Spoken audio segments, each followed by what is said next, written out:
it's our new narrative. It's not proven. You can never prove a scientific fact past the level of hypothesis.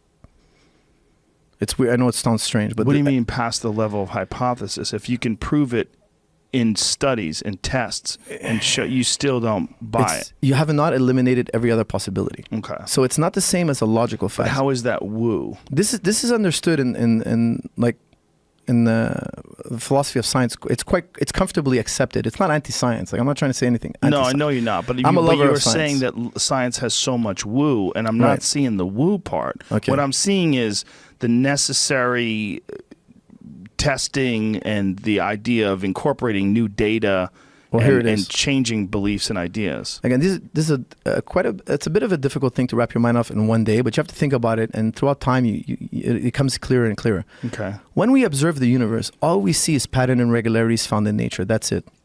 We don't see actual physical laws. The physical laws are bookmarks inside our mind.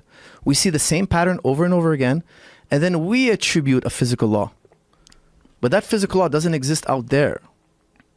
So here's a great example. Okay. Okay, let me give you a great example. Okay, let's say I'm about to flip a coin. Okay? Mm-hmm. Now, you're going to tell me it's probably going to land on heads or tails. Yeah? Mm-hmm. Do you know that logically, or is it based on your history with coins? I know it logically and based on my history of coins. Perfect. I'm arguing you don't know it logically. You only know it on your past history. Okay, so pay attention to this. This is a little bit weird. This is we gotta go slow. It's very weird. Okay. It's very it goes against our instincts. Okay, erase all your history with coins. You've never seen a coin before. Okay. And I flip it. Right. And now it turns into a butterfly. You've never seen a coin before. It doesn't surprise you. You're like, whoa, turned into a butterfly. Mm-hmm. Then I flip a coin 100 times in front of you. 100 times it turns into a butterfly. Now I'm gonna flip the coin the 101th time. You're gonna be like, I bet you it turns to a butterfly. That's how we express science. We see the patterns and regularities, then we predict them. Science, this is a little bit, this is a good way to put it. Science is the faith, it's faith that the future will behave like the past. Science is faith that the future will behave like the past. So now you've developed a faith that this coin will flip into a butterfly, and now you can predict it. Wouldn't you say that science is the use of measurement to understand matter and things around us? I wouldn't say that it's using the past to predict the future. I would say that if you know that fire melts lead at a certain temperature, and this is provable, and then you can show this over and over again. Here's what we know about fire. It reaches a certain temperature. When lead reaches a certain temperature, it melts. It changes its form.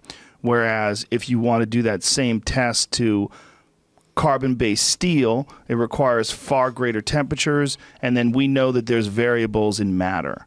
But Okay. this is something that you can prove and show. There's no woo to that. Okay, water boils at how many degrees? I think it's 250.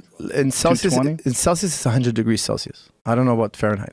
Oh, you Canadians with your wacky metric system. Is that a scientific fact? Is it a scientific Yes. fact that water boils at Yes. a certain temperature?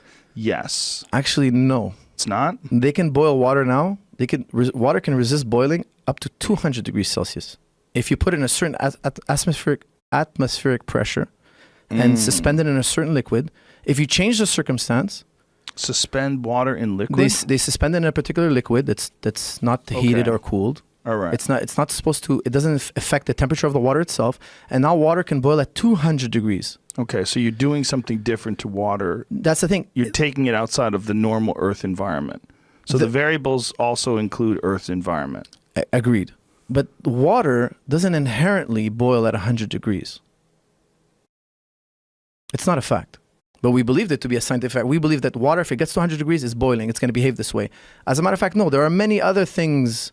That fact has been debunked. And there's countless amount of facts. But wait a minute. Is that the fact's been debunked, or is that when you add in sufficient external variables, then water takes longer to boil because of these variables playing into Yes. the properties that we already observed with water? That's why whenever we have a scientific fact, there might be new information coming to change our view, change our view of this fact. Right, Now, but this is not necessarily new information. What this is new additional... more precise information. But what you're talking about with water, you're talking about additional variables. Like, that's just more science. That's not woo. Okay, well, here's some woo. Okay, because some woo. we talked about gravity was woo. Okay, randomness was woo. Okay, because we cannot find one instance of actual randomness. The causal line is complete, as Laplace would say. There's no randomness in the world. So the randomness idea is just our inability to calculate unbelievably difficult variables. Exactly. But it's a projection of your ignorance. Right. If you knew, it wouldn't be random. So for instance, I can't remember who coined the term, but they say, the man who says the tallest mountain I've ever seen is the tallest mountain. He's making himself the measure of truth. I measure truth. If you take that perspective, you're the center of truth. I'm truth. There's nothing outside of me that's true. Then you see randomness everywhere. However, if you believe in correspondence theory, that truth is independent of me and you, which I think most of us will agree, then randomness doesn't exist in that context because randomness only depends on you and when things are true outside of your beliefs.